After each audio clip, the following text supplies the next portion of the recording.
Il est 19 h, mesdames, messieurs, bonsoir et merci de votre présence. Impôt sur le revenu 2018, il est l'heure d'en faire la déclaration, nous vous l'annoncions.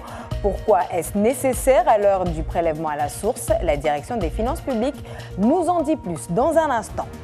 Taxi brousse, taxi ville, deux roues qui deviennent des taxis, vous l'aurez compris, pour se déplacer et en l'absence de bus pour les transports en commun, le taxi est incontournable à Mayotte. C'est le grand format de ce mercredi soir.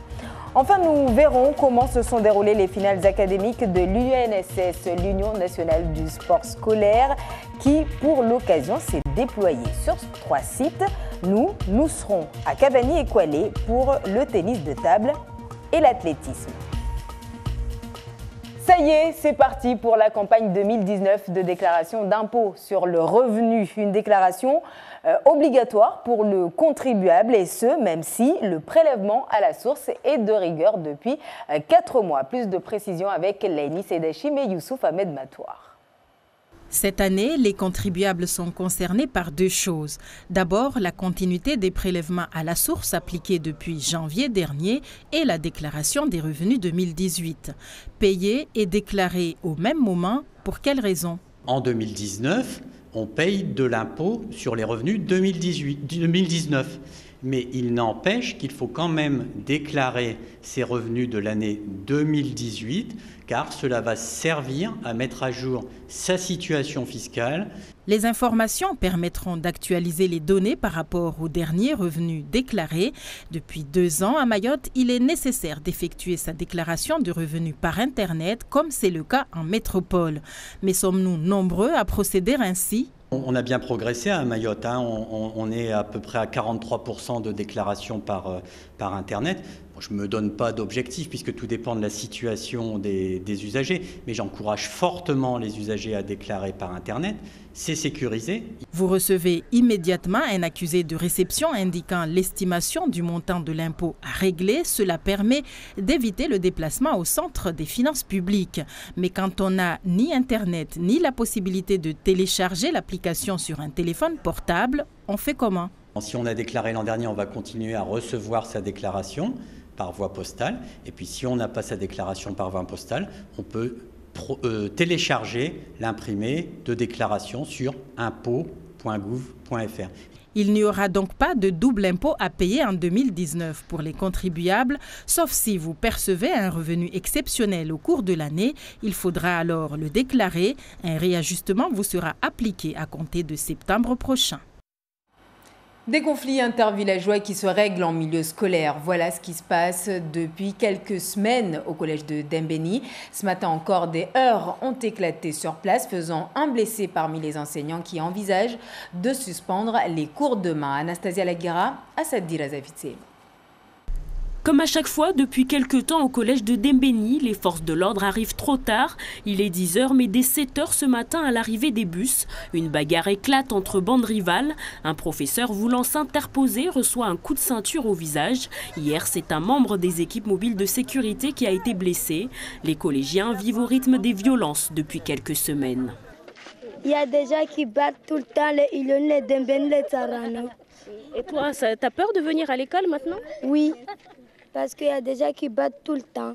Et aujourd'hui, ils sont dit qu'à 2 h, ils veulent battre aussi au collège. Ils sont frappés notre prof aujourd'hui. Quand je viens à l'école, les enfants de l'ONU nous frappent. Et comment tu fais pour te protéger alors? Je vais en vie scolaire. Le collège de Dembéni compte un peu moins de 900 élèves que des 4e et des 3e. Depuis les séismes, les 6e sont à Kwale et les 5e à Chikoni. Dans cet établissement, les bâtiments sont délabrés et éloignés les uns des autres, ce qui rend difficile la surveillance du site. Je crois une mesure urgente, immédiate, c'est renforcer l'équipe des surveillants. Et je pense que sur le site de Dembéni, il nous faudrait au moins 2 agents supplémentaires. Il y a une distance importante entre l'établissement, le parking, la montée dans les bus. Et tous ces espaces-là ne sont pas surveillés. On voit depuis une semaine des élèves qui arrivent dans l'établissement avec des objets, on va dire des armes. Hier, l'agression s'est faite avec un ceinturon clouté, avec des mousquetons au bout, donc volontairement pour faire mal. Il faut que empêcher ça absolument. Et ce qui serait opportun, c'est de pouvoir organiser une fouille des sacs, mais qui doit être encadrée par la loi. Cet après-midi encore, des affrontements ont eu lieu aux abords du collège. Les professeurs vont exercer un droit de retrait demain. Ils demandent aux collégiens de rester chez eux. Le principal, lui, menace de les exclure en cas d'absence. Agacé par notre présence, il nous a suggéré de revenir pour le prochain spectacle de l'école. Dans le reste de l'actualité, l'inquiétude à présent des pompiers de l'aéroport de Mayotte. Inquiets parce que bientôt, à court de munitions, des munitions qui leur permettent jusqu'ici de faire fuir les oiseaux de la piste. Un geste essentiel pour la sécurité des avions. Hachim Sedachim, Ibrahim Dogo.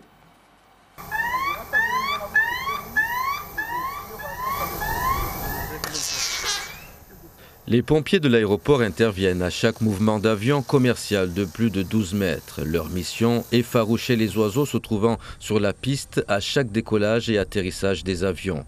Une opération importante et permanente sur les aéroports pour éviter des risques de collision aviaire avec les aéronefs. On n'a pas de munitions pour effaroucher normalement les oiseaux afin que les avions puissent atterrir en toute sécurité au niveau de l'aéroport. Il y a retour de temps parce que nous ne trouvons pas un organisme qui est agréé par l'État pour pouvoir nous amener les munitions ici à Mayotte.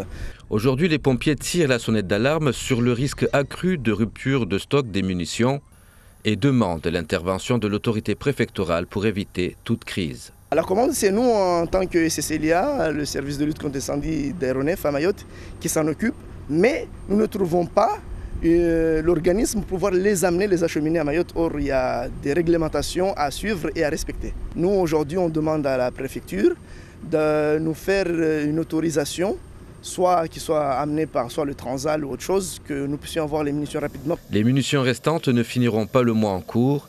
Et si aucun approvisionnement n'est fait, aucun avion ne pourra décoller ni atterrir en toute sécurité. Un mot à présent sur la grève des agents de la mairie de Koungou. Les discussions entamées hier avec leur hiérarchie ont trouvé une issue favorable puisqu'à partir de demain, le travail reprend normalement sur place. Le public y sera accueilli sur les 22 points de revendication. Un seul point de mésentente, celui sur le transfert de certains agents au CIDEVAM, le syndicat intercommunal d'élimination et de valorisation des déchets, nous fait savoir le responsable du pôle administratif de la mairie de Koungou. Et du côté du laboratoire de Mayotte, et après 2 jours de mobilisation, grévistes et direction ont entamé les négociations cet après-midi. Une proposition a même été faite, une revalorisation salariale de 1% quand les grévistes réclament 30%. Autre point qui coince, la prime annuelle d'activité en attendant donc de trouver un terrain d'entente. La grève se poursuit demain sur place et le service minimum y sera assuré par le personnel non gréviste. Et autre information, en bref, toujours, sachez que l'incident survenu sur le câble sous-marin Lyon 2 est toujours en cours de résolution, fait savoir l'opérateur SFR. L'ensemble des communications mobiles depuis et vers Mayotte ont été rétablies. La situation n'est par contre pas encore stable sur le réseau fixe. Je vous le disais en titre, après la barge, il y a quelques semaines, voilà que nous nous intéressons ce soir dans notre grand format à un autre moyen de transport incontournable et indispensable à Mayotte, le taxi. Certains sont en règle, d'autres le sont beaucoup moins, on va dire. C'est ce qu'on appelle chez nous les taxis Mabawa. Et depuis peu, certains deux roues s'érigent aussi en taxi. Nos chers taxis, un grand format signé Yasmine Jafar et Assadi Razefitieno. Et un taxi, le geste est universel. Monter à bord est une autre histoire. Le taxi est le seul moyen de transport en commun terrestre à Mayotte. 66% de la population y fait appel au moins une fois par semaine. Moi, je prends le taxi parce que j'ai pas de voiture. Et donc j'habite sur Petite Terre, donc sur Petite Terre, j'ai pas besoin d'une voiture.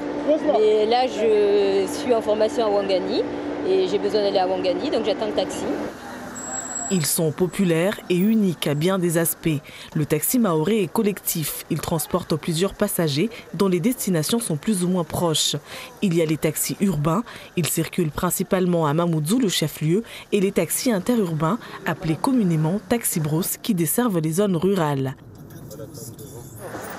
Le taxi ne fonctionne pas avec un compteur eurokilométrique. Les tarifs sont fixés par arrêté préfectoral et varient en fonction de plusieurs critères. Les jours fériés, le dimanche et la nuit, la course est plus chère. En zone urbaine, le prix standard est à 1,40 €. Pour le reste de l'île, le tarif varie entre 2,20 € et 8,50 €, bien loin des prix hexagonaux. L'abattoir. La barge vient d'accoster. C'est le moment ou jamais de faire le plein. Chaque client sera déposé exactement où il le souhaite. Tous les jours, je me lève pour pouvoir aller rendre service, même si c'est un service payant, mais c'est un service quand même pour se déplacer les gens, pour aller vers un point quelconque. Il y a des jours que ça marche, il y a des jours que ça ne marche pas. Et quand ça marche? Et quand ça marche, tu vas compter à 3 000 € dans le mois. C'est bien comme salaire. Et si ça ne marche pas, on compte à 2 000 à 2 500. Ça va.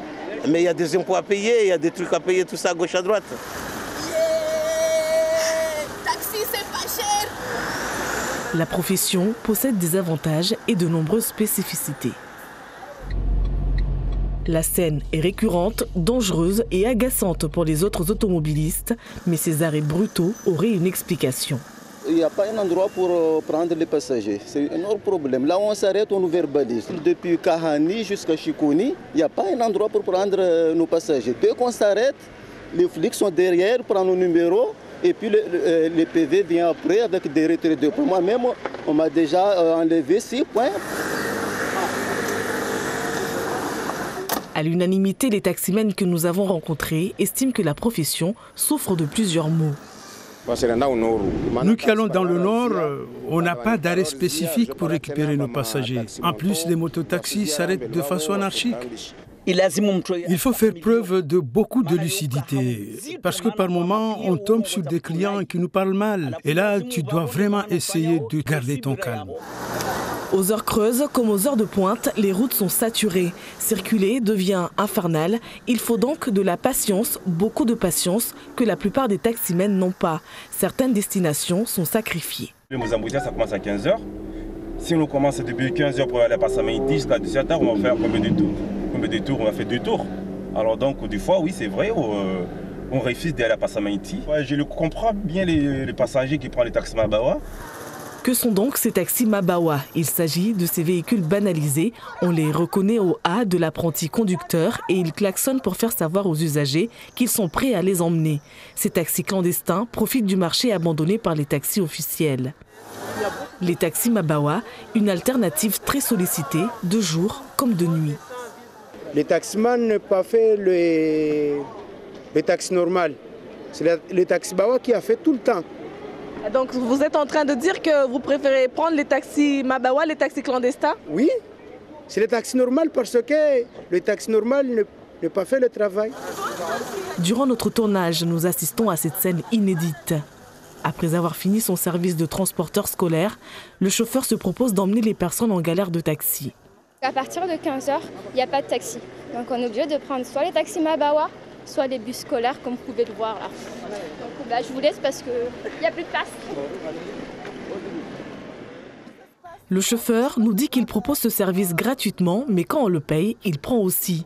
Les 660 autorisations de mise en exploitation délivrées par la préfecture ne semblent pas couvrir les besoins de transport en commun de la population. En plus des taxis Mabawa, des bus scolaires taxis, un autre phénomène représente un concurrent sérieux pour les taxis officiels. Les taxis Mavaja. Ces scooters ne subissent pas les embouteillages, un service rapide et au même tarif que les taxis. On a choisi de le tester.